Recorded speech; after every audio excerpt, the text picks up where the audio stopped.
Welcome back to Rick and Elaine Discuss the Bible, and in particular, the book of Job. How are The book. you, Elaine Ray I'm Clark? I'm very well, thank you very much. You're looking rather handsome in your blue there, with your little cap on, with your Oh, glasses, well, looking very, well, very thank you. intelligent, I A must tip of a say. tip of the hat to you, my lady. That's very good. No, So we you are we in England we would say we're we're doffing our doffing. cap. Okay, Yes. I'm doffing my cap to you, my lady. How is it in the afternoon sun of Spain today? It is absolutely wonderful out. They've got a few Simpson clouds, as I like to call them. But yeah, it's lovely. It's quite hot. But there's, I mean, all these chemtrails in the sky.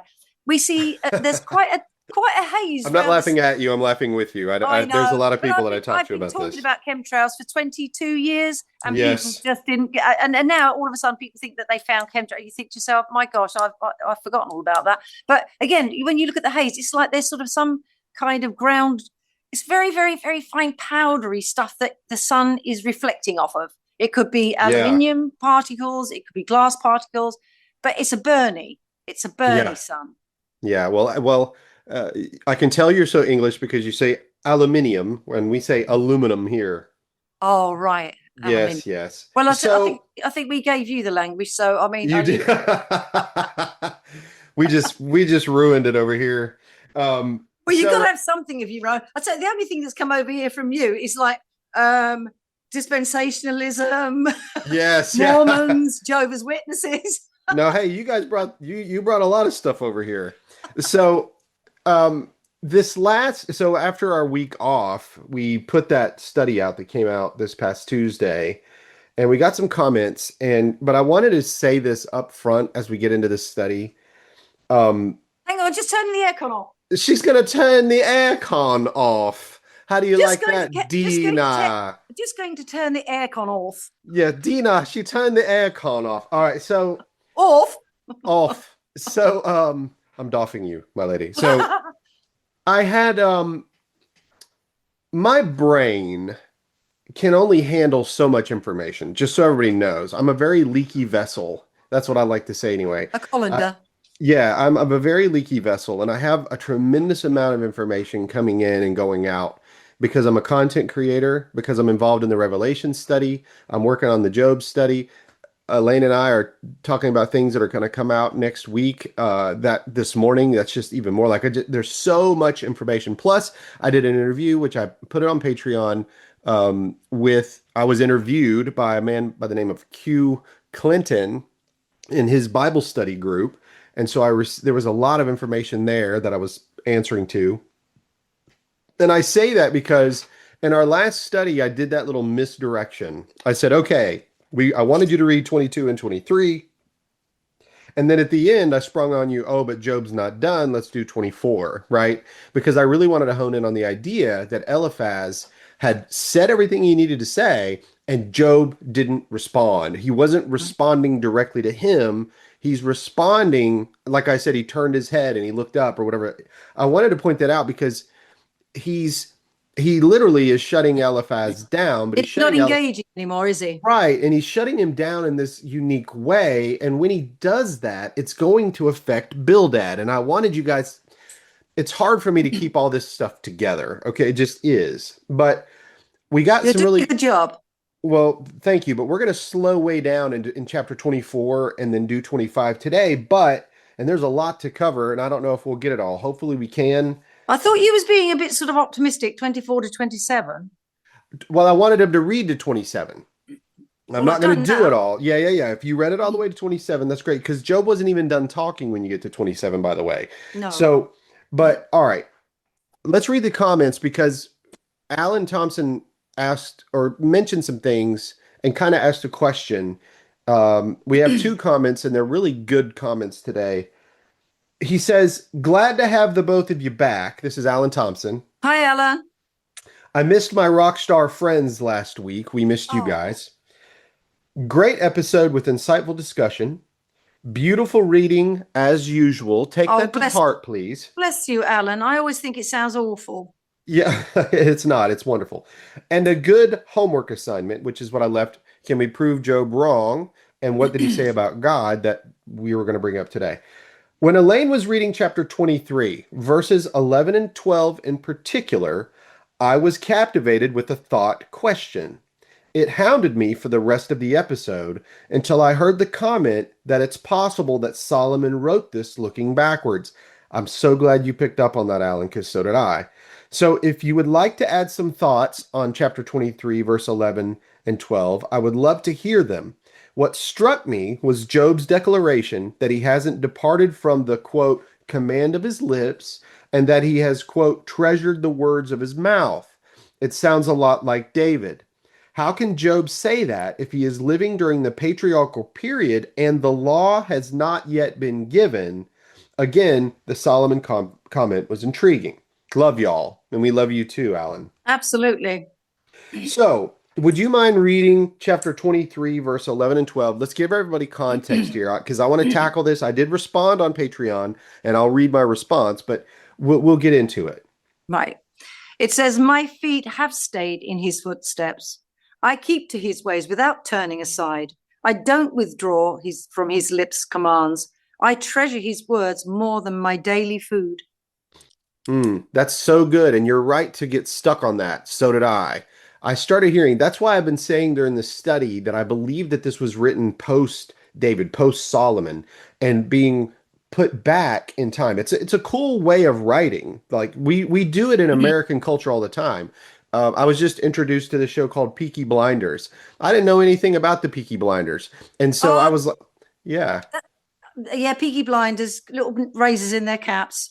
Razors in their caps and stuff. I had no idea, but we modern America have this obsession with this old story from Britain from 1919 until the Second World War. We're very interested in it, and so we write these stories, but we also have like modern day morality that we live from, right? So like it's just a way of writing stories, and so I've begun to see it. But there are some verses in the scripture that will kind of blow your mind. Okay, Can I just one question? you can. Are you thinking this is written after the law was given, around Solomon's time, or after Solomon? I Between think it. Yeah. Solomon and the when Israel was taken captive by I Assyria.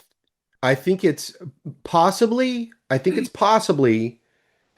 right after Right. Assyria.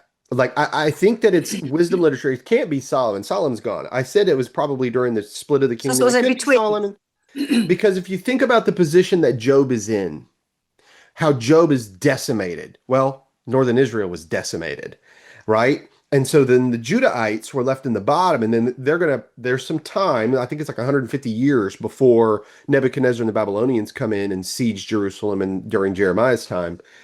All of the things that they would be thinking in their mind, even post exile, after it's been destroyed, like how God will bring it back up. It's a constant story we see. It's always happening, it's recurring over and It over. is. You're up, then you're destroyed, then you're brought up, and then you're destroyed and you're Well, brought like up. he But says, I lift nations up and I tear them down.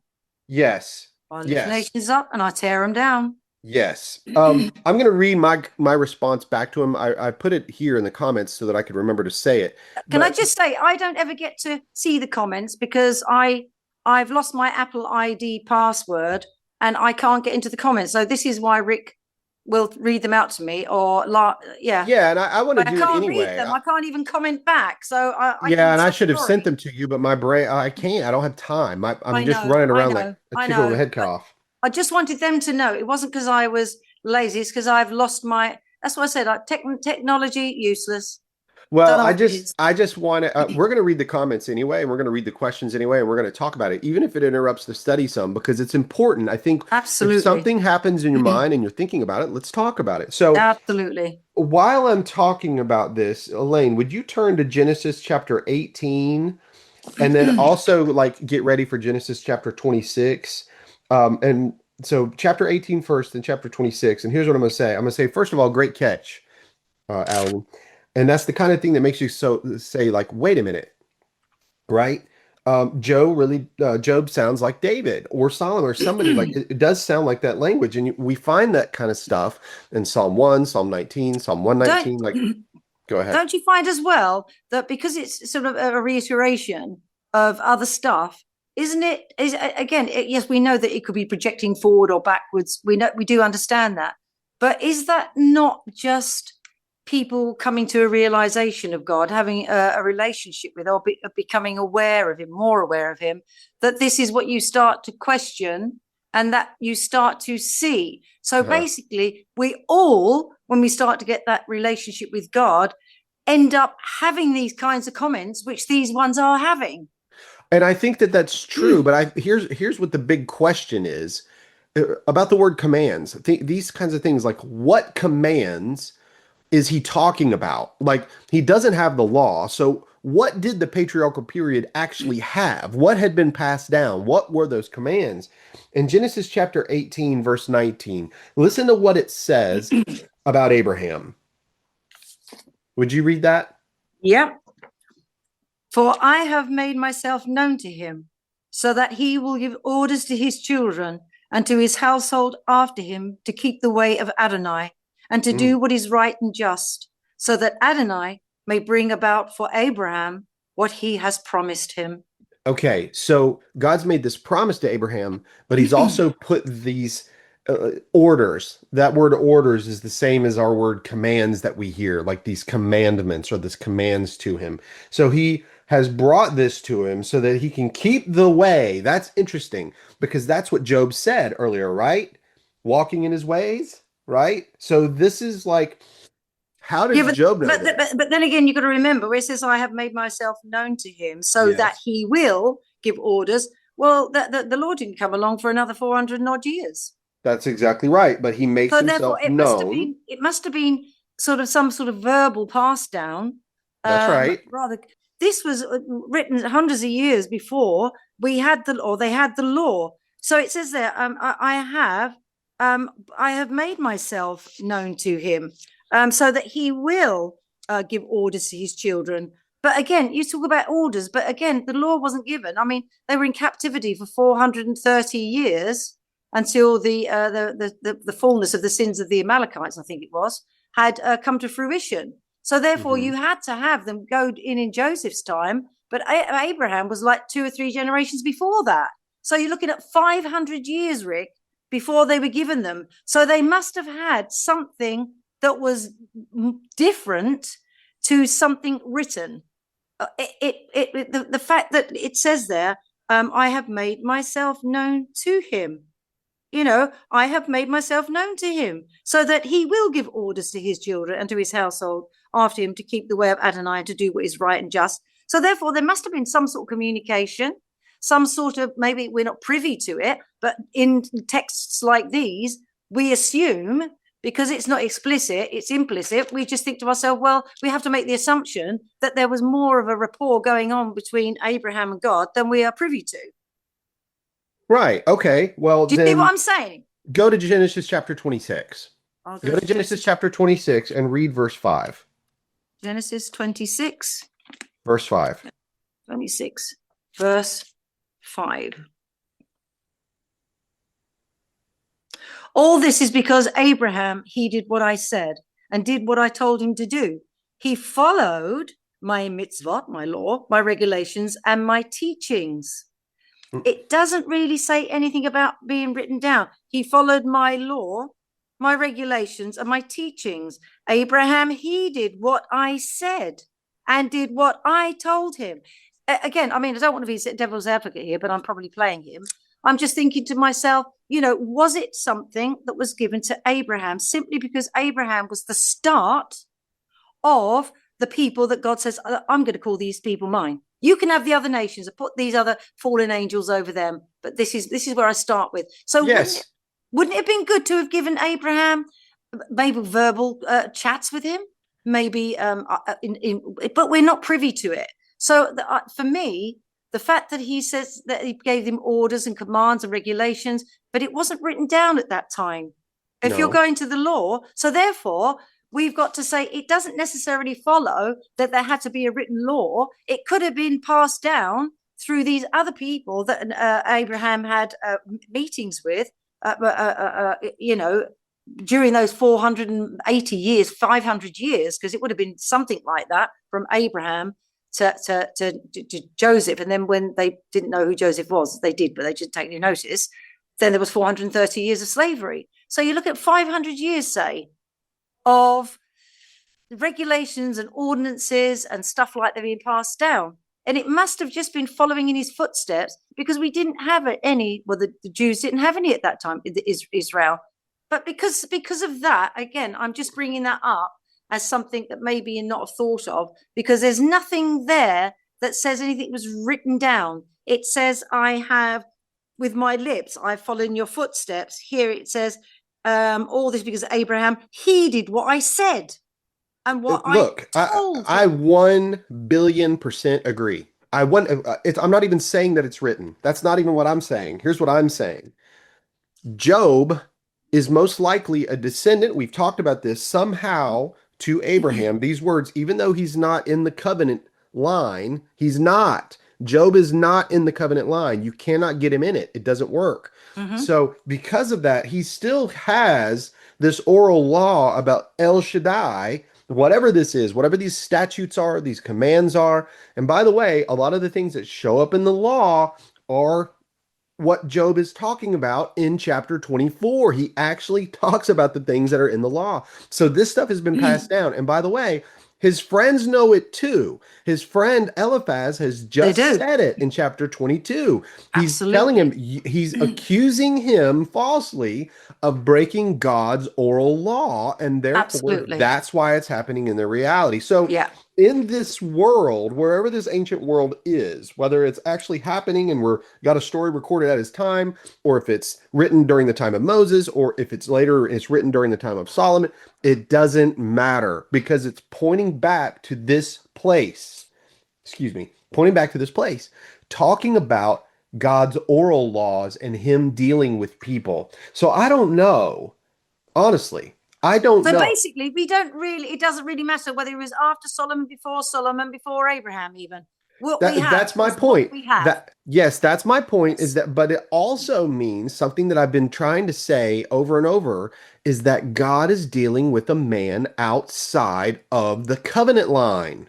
100%. And this is where I would say to those who hold to the Israel only view, and if you're not familiar with that, to me, it's a horrific doctrine. The Israel only view states that it's the northern tribes that are the Gentiles, and that it wasn't for anyone outside of Israel, that everything that happened was only for Israel. And this is why I'm trying to point this out here in Job.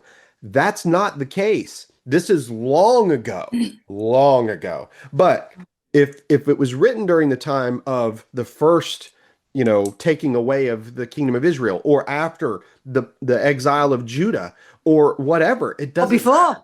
They're pointing out that back then El Shaddai was communicating to people, and he was giving them his law. Now, it's not written, but it's oral. No. It's who he is, and when they relate to him, they know what he expects, and what, especially in dealing with people side to side.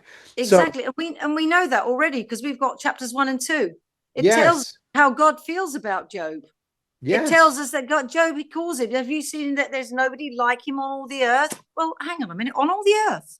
Right. That means even over the covenant people. Even over the covenant people. Yes. That's what I'm saying. All the earth, if we're going to talk about a particular land or the whole of the ancient Levant or whatever it is, Job was more righteous than the rest. Well, that's what I was saying. It's always been about faith. By faith, Rahab, by faith, Abraham, by faith, by faith, by faith, by faith, by faith, by faith. And it's always been. And funny enough, if you look at it, a lot of those by faith are those ones that sort of he sort of like names before sort of the covenant is given. Really, it's quite strange that he sort of goes to them and he says, and I haven't got time to mention these ones, and he goes on to the others. So yeah, it's always been about faith. It's always been about faith. Like we were saying about the widow's mite. Nobody took any notice of her. Nobody cared about her. And yet she had so much faith that she was willing to give her last coin of small value. I'm so glad that you said that word faith. I'm so glad. Later on, Jesus will say, you've forgotten. You'll give 1/10 of your mint, dill, and cumin, but you forgot the more weightier part, which is justice, mercy, and faithfulness. That's exactly correct. So what Job is saying in chapter 23 is that he is 23 and 24 really, but in 23 he's operating in faith He is He's 100%. operating in faith, guys. And then you've got these guys over here who are operating by the written code, whatever they're, and it's written in their hearts, it's written in their minds. It's not It, real. It's a no, system. it's a system that they've adopted. Yes. It's external rather than internal. That's it. That's And it. faith's And by the internal. way, yes, it is. And it's whatever's happening in Job's external world that they're judging, which is the external. That's They're right. missing it. They're missing it. And because of their lack of compassion and empathy and faithfulness, they Yeah. can't understand what Job actually is going through. Therefore, they can't even understand the relationship that's developing between he and Exactly. El And that's what I Shaddai. said last is that's what I said last week. In Job's sort of suffering and Job's sort of reasoning and listening to what they're saying and then coming to his own conclusions as he's sort of like mulling over all these things that are being said, his own things, his walls now of partitioning God off into his little neat box are starting Mhm. to open up, where because the others are seeing them open up, and like you said, he's almost like looking away from them now. They Right. are getting smaller. Their box Mhm. is getting smaller because now they're becoming a little bit more angry. They're becoming Yes. more personal. Yes, they It's are. got nothing to do with internal. In fact, they're becoming more dark Uh-huh. as Job is becoming more light. Very good. And this is why I wanted to slow down. And Elaine, you are brilliant. I love how you, by the way, Elaine and I haven't even discussed this. No, yeah. Elaine's like 2 steps ahead of me. She's always like 2 steps. This is beautiful. I love it. So I'm glad you said We it that work way. as a team. We do, but in this argument, guys, and I'm gonna get back to the comments because we have one more from Tony. But I wanted to say this to you, Alan. I'm glad you picked up on that. I'm glad that you saw it. And the fact was, when you heard commandments, that's huge. When you heard the word of his lips, I followed the word of his lips. Yeah, that's oral. That's communication. That's God that's talking to him. He's outside of the covenant. This is huge. It's such a huge discovery for me. I was like, what is going on? So what happens next after 24 is Bildad comes in. And guys, I want you to pay particular attention to how short it is. It's so short because he literally shuts down Eliphaz. And when he does it, Bildad doesn't even discuss anything that Job says. You've got to see it, because what Bildad does is what we see. I see it all the time. I like to call it virtue signaling. It's kind of weird in our world anyway.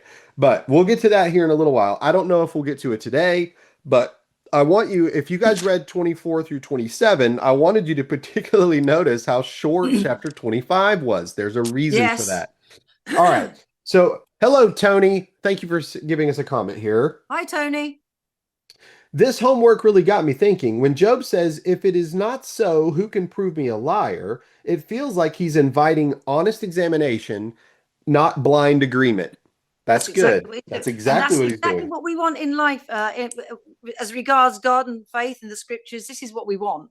Yes, this is what we want. When I look at the world today, I still see what Job is describing: injustice, people prospering in ways that don't seem right, others suffering without clear reason. Exactly. And getting away with it. Yeah, it really brings to mind there's nothing new under the sun. Yep, very wise. Men are men are men are men are men. I'm talking about mankind. They Mm-hmm. are the same. Their feelings, their emotions, their envies, their jealous, they're all the same. Right. Centuries come and go, but emotions don't change. That's right. So this is what Tony's answer was. That tells me Job wasn't lying. Very good. He was being honest about what he saw and experienced. Absolutely. Yeah.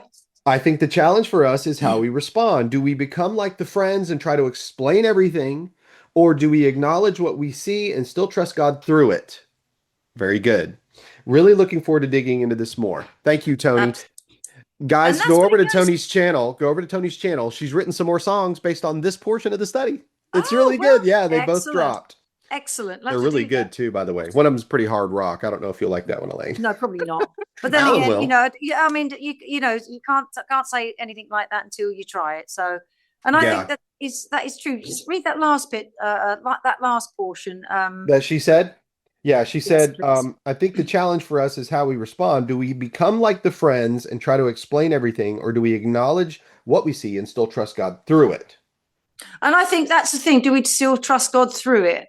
And I think that's the whole point, isn't it? Is like we've said before, that God didn't take Job out of the suffering but he was learning now that he should be relying on God to understand why he's suffering. And this is what God does. He takes us through our sufferings, and through our sufferings, we learn. This Hmm. here is all about learning. And what is he learning? He's learning how not to respond like the three comforters. Hmm. He's learning how it feels to be in this position and looked at like that. So it's a Hmm. learning curve. And when he comes out the other side, you'd like to believe and think, which I obviously do because God asked him to pray for the others, that he's learned about the reality of who God is as a character, as a Hmm. personality, Hmm. not a list of orders and following in your footsteps and that type of thing. But he becomes real, and there's Hmm. something starts to live in him. That relationship. It's not just a reading of somebody or a knowing about somebody. It's really Yes. having a relationship with him. And I think that's right, Tony. Yes, I Like I agree. said, God doesn't take away the situation that you're in, but he helps you endure it. All right. You're exactly right. And so I'm going to say this. It might sound a little weird. I'm apologizing up front if it sounds too weird, No, you but are weird. I I will rename. I love you. I want to rename the book of Job. Are you ready? God. How to become a high priest of God. And that is what I think is actually at the core of this book, guys. How to become a high priest of God. Because when you find out what happens to Job later in the book, it's going to make total sense. Yeah. But he had to go through this, all of Yes. this, in order to know God and see. I want you to think about the relationships. Follow the relationships in this book. When you go to the front of the book, he's just being mentioned by God, and the accuser knows him. They know what's up.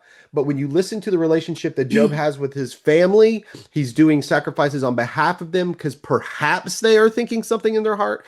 That Mm-hmm. means that the relationship, maybe they're not communicating. It doesn't matter. My point is that he was operating in that fashion.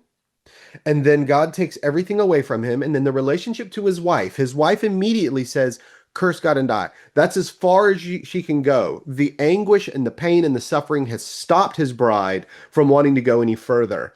But he can't. He must go forward because he knows Shaddai and he loves Shaddai and he knows I've got to keep going through this.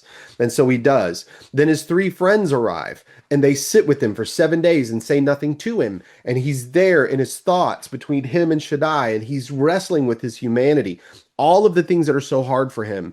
And then when he begins to open his mouth, it shocks his three friends. They do not like what he's come to understand. And so then they begin their arguments based on their worldly systems that they have built for themselves or have been taught in tradition by their families, Yeah. whatever. But Job is being pressed, like our Lord Jesus Christ, pressed into something new. He is being crushed so that this oil, like you said, the press of the oil will come out. So as we watch this, you're watching how a priest is being brought into the state of like a high priest. This is what's going on. How do you really relate with God? And then how do you relate to his people? Yeah. And if you are And the wisest and the most upright, and you're also the richest, if you are the most greatest man in all the East, what's your relationship to God like? How is that exactly. going to work? This is pointing to Christ, hugely pointing to Christ, but also, in my opinion, it's pointing to how Christ overcomes all of this world. And I don't mean just Israel, I mean No. it all. He overcomes all of it. Yeah. So that's where we're heading, guys, going into And it's chapter 24 and I think so. 25. And it's interesting, really, that what his wife says to him, curse God and die. Well, there's a Hmm. curse there. Yes. And yet, through Job's faithfulness, which is what Adam should have been, which is the Hmm. last Adam was. It's Yes. like because Job was faithful, he Hmm. still ends up having another 10 children with his Yes. wife. So it's like he overrode her and protected her Hmm. because she was saying, let's curse. So again, it's a bit like the nation of Israel. Hmm. God says, this is what come upon you, the curses, the curses. But because Christ is a faithful husband, Hmm. he's protecting her Yes. and she can come back and have more children. Do you see Yes. what I'm saying? It's like the It's first one. showing the path of resurrection. It's showing the Yes, path of restoration. It's showing the yes, path of whenever Israel fails and goes down, even though Job hadn't failed. It's showing you a story of how somebody is taken into the tomb and then comes out of the tomb into newness of life and becomes the great high priest, becomes the all in all king. He becomes everything. He That's what's does. really going on in the story. And by the way, it was put in the Tanakh for this very reason, to teach Israel. This is Absolutely. to teach Israel. And Israel is supposed to be the ones that are the light to this world, to this man. And that's the thing. Yeah, this is another story of redemption, isn't it? It's another story of Christ, of the fall of mankind, of the bride, of the curse, of the redeeming factor of Job's faithfulness, and how he prays at the end, and how it all comes out wonderful and lovely, like happily ever after, which really ultimately Christ, as being the last Adam, actually took us out from under what Adam brought about. And that's what it's always been about. It's always going, it's always going back to that. But these are stories in between time, real people living real lives, going through real situations and circumstances, but through it, learning so much. And through the learning, we have now the record written down so that we can see it, we can read it, we can, where do I fit in all this? Or where can I project that towards that so I can understand that a little bit better? You've frozen, have Mhm. you? No, I'm still Oh no, here. you're not. You were I'm so still frozen. I'm then. I'm enraptured in your I'm enraptured in your Oh, I shouldn't be words. enraptured by it. But again, it's this whole thing, isn't it? It's all going back to it. It's going. I mean, it's like another sort of reflection of Hosea. That you got to marry this one. She's no good. She's a prostitute. Yes, of course. But then he says, "I'm going to speak lovingly to her." And woo her again. Hmm. It's the whole thing is just story after story. And why wouldn't the starring the role have the prominence throughout the whole spectacle of redemption, the story, the film that we are part of? Why shouldn't he have the greatest part ever? That every single part just matches this one, who came into Right. time at that moment when it was appointed, and brought about something wonderful that we can all live in now, that have faith and believe. It's always been about faith. It's not been about just turning up somewhere and going through the motions. I've been going through that. We'll have to go through that as well, about the feast. When they're invited, Hmm. that's really fascinating as well. It is. Yes, This it is the is. nation of Israel. The time had come for the invited, to Hmm. turn up. And then he Right. says, go and invite. So you got two categories. You got ones that were already invited and ones that were going to get an invite. So, who were the ones that were already invited? The nation of Israel. Well, they can't do this, can't do that, can't indifference. So it's Hmm. just wonderful, wonderful, Yes, it is. wonderful. It You know, is. And yeah. So, how to become a high priest? Well, oh, sorry, here's Rick, I've gone off on a tangent again. nah, it's okay. How to become a high priest? Here's how you do it. Just watch Job. I Reel want me you in. I want you to, yeah, I've reeled you in. So I want you to look. Okay, so in Job chapter 24, verse 1, uh why are not times of judgment kept by the Almighty, and why do those who know him never see his days? This is a question that a priest is going to ask. This is somebody that watch this. He's not saying does God judge. He already knows that God judges, okay? He's asking why is judgment not openly scheduled and publicly visible? He's really that this is what Eliphaz and his friends are saying is that this happens, right? God's justice is immediate, it is obvious, it is measurable. Well, then where are these supposed judgment days? That's what Job's asking, right? Yep. Times of judgment, times, appointed times, fixed seasons. He's asking those questions. We know that later on within the body of the Torah that God gives them set feast and appointed times and court dates and schedule. He does do that. Later on, he actually does do that, right? Okay. So him saying it that way literally attacks the logic of all three men. Job has just bound him up. He's done. And then he says, some move landmarks, they seize flocks and pasture them. So Job's going to start cataloging injustice right here. He's going to start showing them, right? These are Mm-hmm. boundary markers of property lines that he's saying, and these men are moving these boundary markers. And by the way, later on in Deuteronomy chapter 19, verse 14, it says, you shall not move your neighbor's landmark.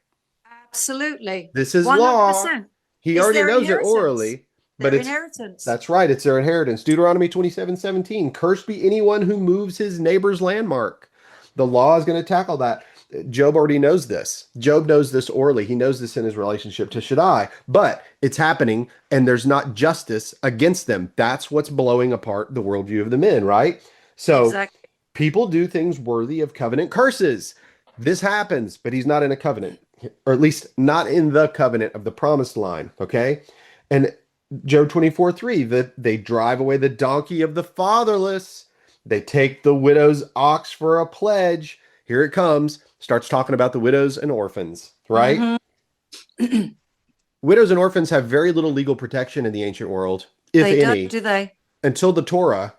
Once the Torah comes in for the nation of Israel, there is sanctions placed in there for them to take care of them, right? We know this.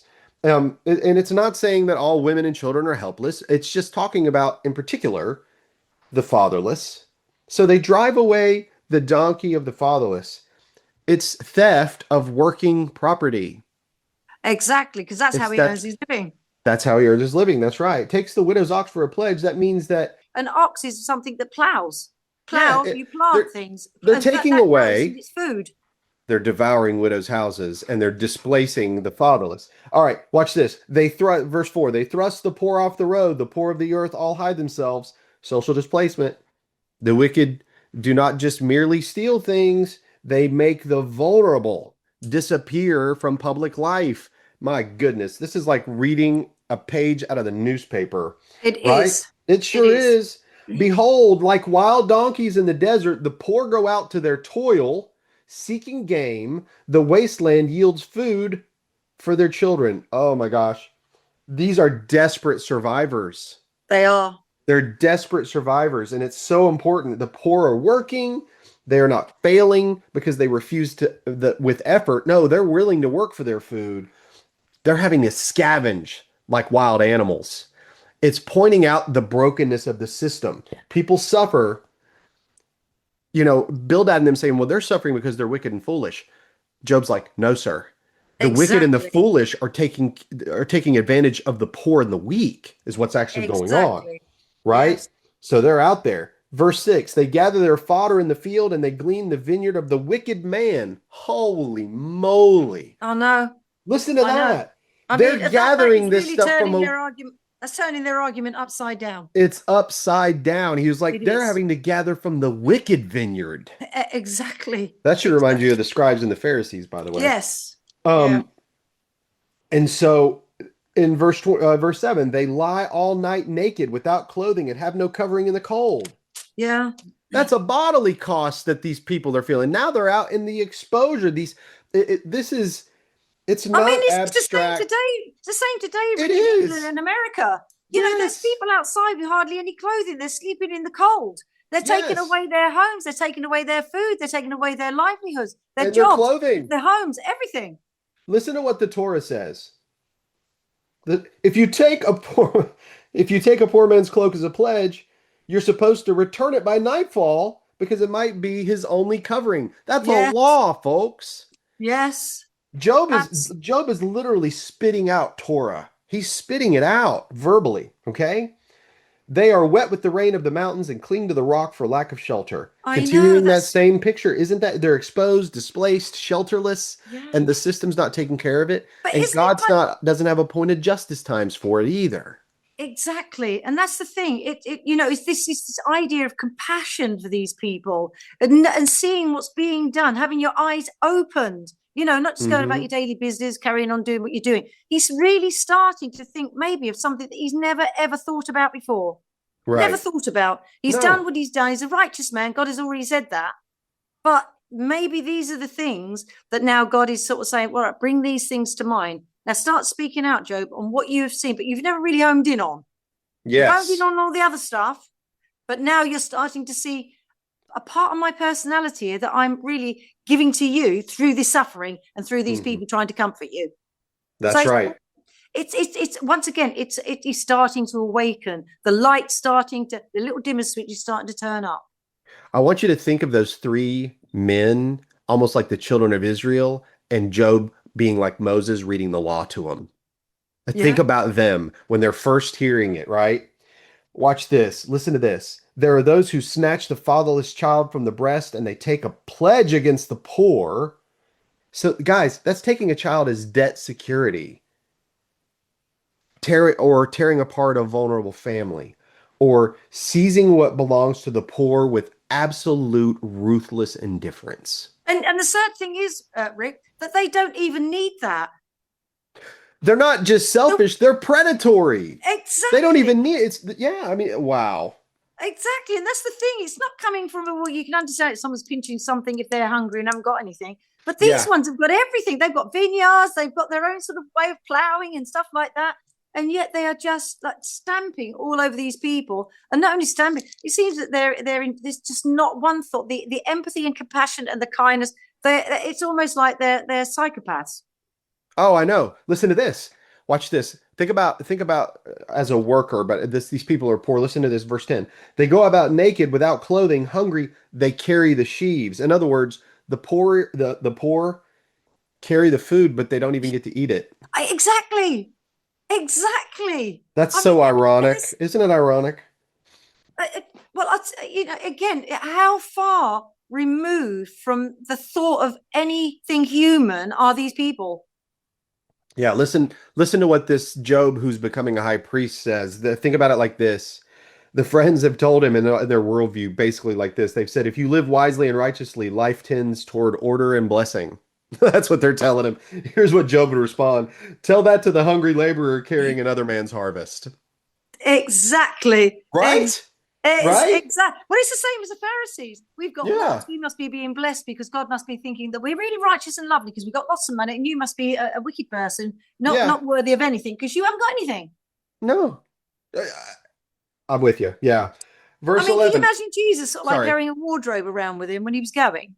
You know, Right. he only had but like one or two sets of clothes, probably. You know, Right. he picked things as he went along. Like he said, foxes have dens and chickens have, but the Son of Man's got nowhere to lay his head. I'm got Nowhere to anything. lay his head. No, Nothing. no. And No. yet they were condemning him to be like, again, we've got this is all happening. We can all see, pick out stuff in the New Testament to see Hmm. that basically it's the same thing dished up. Yes. Nothing is changed. And it's always those people that are in those leadership roles, those people that should be sort of dispensing these things that become harder and harder and more small in their kindness, in Yes. their Yes. compassion, in their Hmm. thoughts towards their fellow neighbor. Yes. Watch this. Here's more injustice for these people who are poor. Among the olive rows of the wicked, they make oil, they tread the wine presses, but suffer thirst. So just like he said, they were working in the field and carrying the sheaves, but they don't get to eat it. In the same No, way, they're stamping their olive oil and they make their wine, but they don't get to taste any of it. They no, they're they're producing the oil and the wine and this abundance for the wicked people, and they go thirsty, deprived, and excluded. That's what Job is saying right here. yeah, There and it shows a world where there's this proximity to blessing, but it's not the same as the participation in the blessing. They're in the no, proximity. And if you remember what I told you early in the study, I said that Job sees God's creation now instead of a blessing, he sees it as a curse. Remember me saying that? That's what he's like, cursed is the day of my birth. I'm looking at all of this goodness of God, and you called it very good, and I'm saying it's not anymore, not for me. Okay, so Job is recognizing that not only for himself while he's in the dust, but now his compassion has grown for all of those people who are without. Whether he had compassion before or not, I don't know, but he was what he blameless and doesn't say. upright. He's blameless and upright. I would say he probably did have compassion, and he certainly didn't do what Eliphaz said that he did. That's for sure. Yeah, Verse 12, from out of the city the dying groan, and the soul of the wounded cries for help, yet God charges no one with wrong. yeah, This is yeah. what I was talking about when I said he said something about God, and I was saying, can we prove Job a liar? So far, no. No, you And I'm can't. and I'm going to say in verse 12, you still can't because you got to understand. And Elaine, you're probably the master of the word here, but I'm going to say when he says that he charges God no wrong, it kind of stings when you hear that. Like it's like, wait, God charges no one with wrong.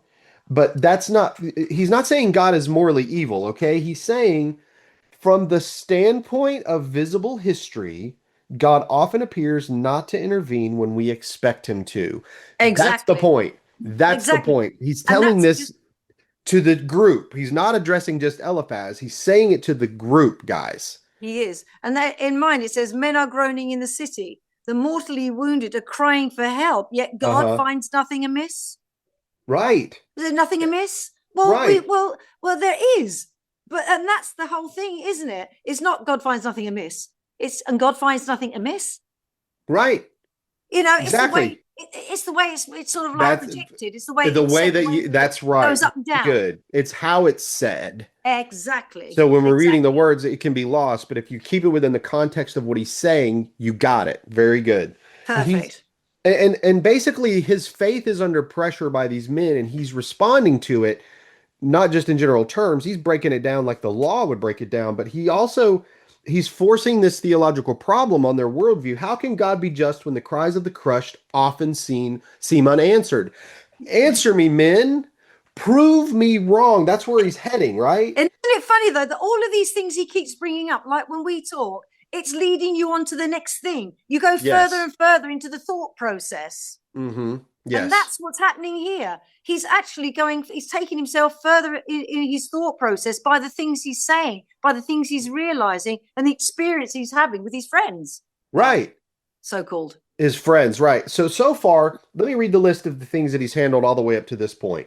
Land theft, predatory lending, widow oppression, orphan exploitation, social displacement, labor Yeah. injustice, bodily suffering, urban suffering, and apparent divine silence. Yeah.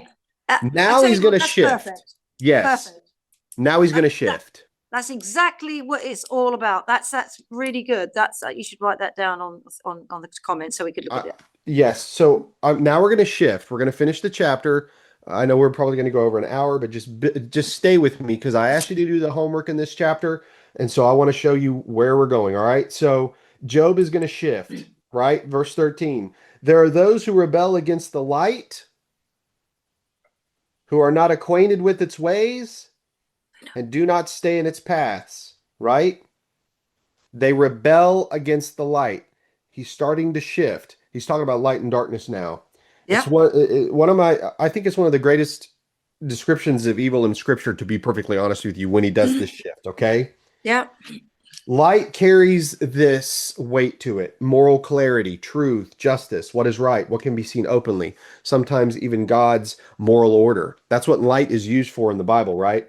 He's not saying these people do bad things. He is saying they are opposed to what is true, open and right. They're opposed to it. They're rebelling. They know it. They rebel against it.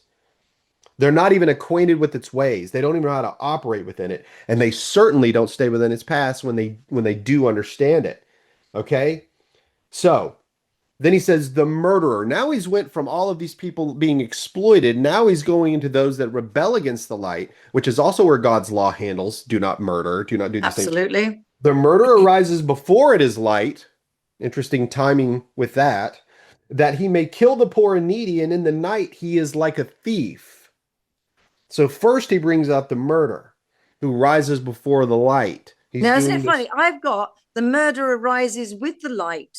Now, I'm Yes. wondering whether he's saying here that the murderer himself rises with the people that are righteously disposed. It's quite possible. And I don't know. We can do some study in those words, like back in the Hebrew. But the way that I was reading it is that just before it's light, he rises up and he's going to commit murder. And then later he's a thief in the night. These people are thieves Right. in the night. And the And only reason basically, yeah.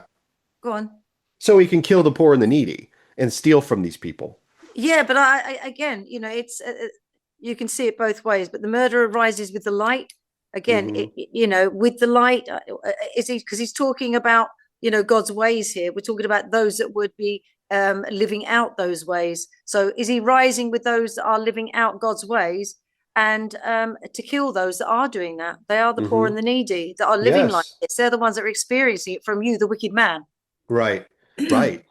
So let's keep trudging along here. I'm sorry, but watch where he goes now. The eye of the adulterer also waits for the twilight, saying, no eye will see me, and he veils his face. By the way, remember I told you he's not directly going after Eliphaz. In fact, he is telling it generally, but He is. he is rocking their world right now. I don't know if you guys know this, but he's literally rocking this world. Like he's rocking our world. He's saying it. He moves from the murderer and the thief into the adulterer. You know the Ten Commandments handle this, guys.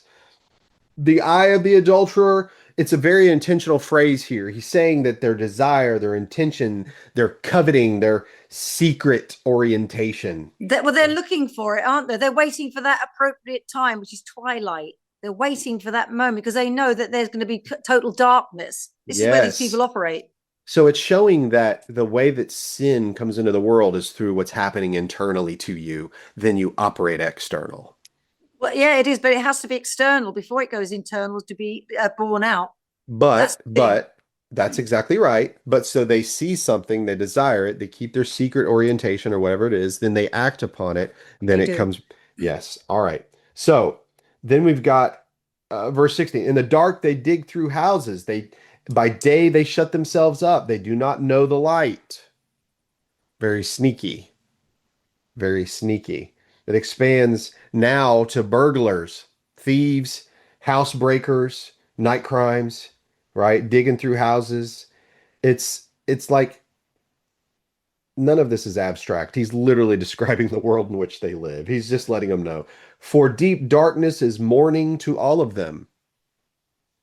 So instead of the light coming up, deep darkness is the morning for them. For they are But it reminds friends. you what Christ said, doesn't it? You know, to the Yeah. Pharisees, if in fact your dark is light, how dark your How darkness dark is. is the darkness? Exactly. And they are friends with the terrors of deep darkness, right? So, Yeah. oh my goodness. Well, Uh, again, it's like this outer darkness, isn't it? That they're sent out into outer darkness. You know, Yes, we hear that, you know, the nation of Israel, they're in outer darkness. This is where they were sent. right. hmm Can you read verse 18 for me? Because mine says something, it might be a little bit different from yours. It says, may they be scum on the surface of the water. May their share of land be cursed. May no one turn on the way of their vineyards. Interesting. In the ESV, it says, You say, Swift are they on the face of the waters, their portion is cursed in the land, no treader turns toward their vineyards. So it when he said you say, I thought that was interesting because I thought for a minute there that he was answering Eliphaz, but it's not. It seems to be, it's like a common claim of the time. But this is part of the reason the debate exists here. Swift are they on the face of the waters? Most likely, this is just me, and you might have something different. Fleeting, unstable, quickly carried away, like a foam or a drift on water, perhaps. So the point would be that the wicked don't last. Like you say, the wicked don't last. That's Mm. what they've been saying.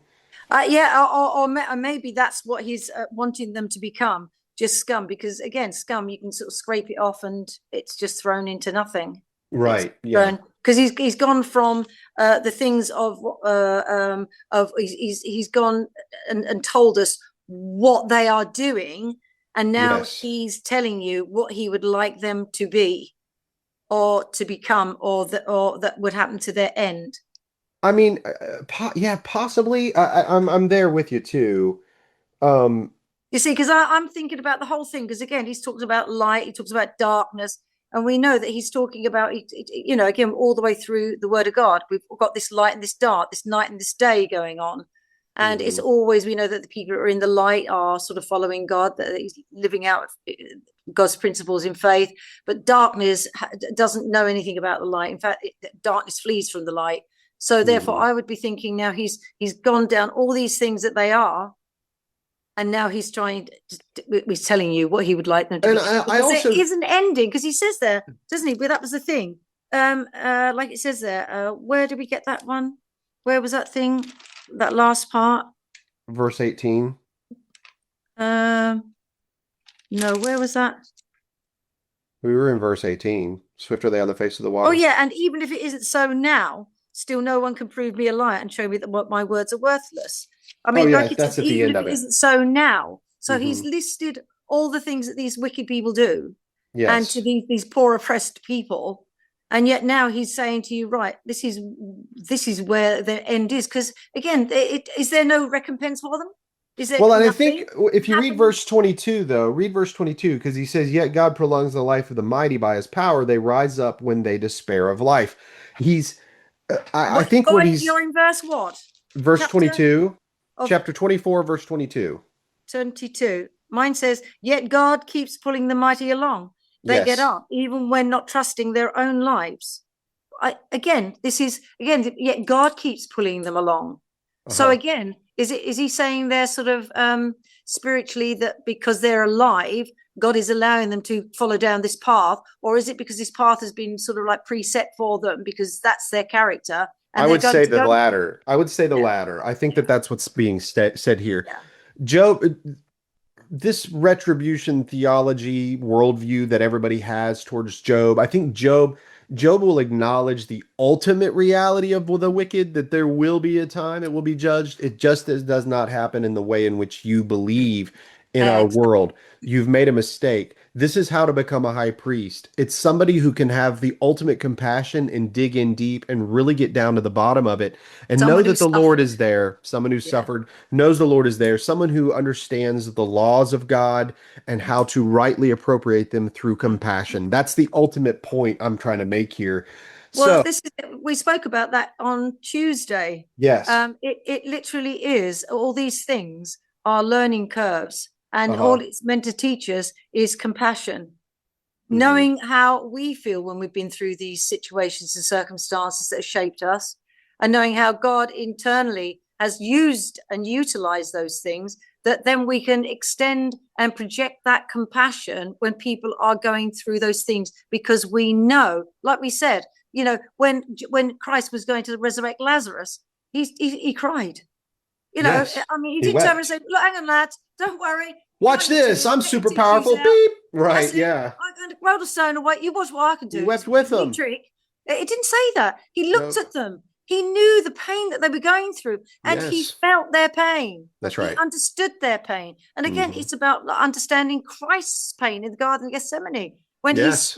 his sweat became as droplets of blood. When we look at what he did, there's this overwhelming understanding of what he did, because we know what it feels like to be in extreme pain and want someone to have compassion upon us, Yes. which is exactly what's happening to Job. He's beginning to wake up. He's starting to talk to God directly with these people in their earshot.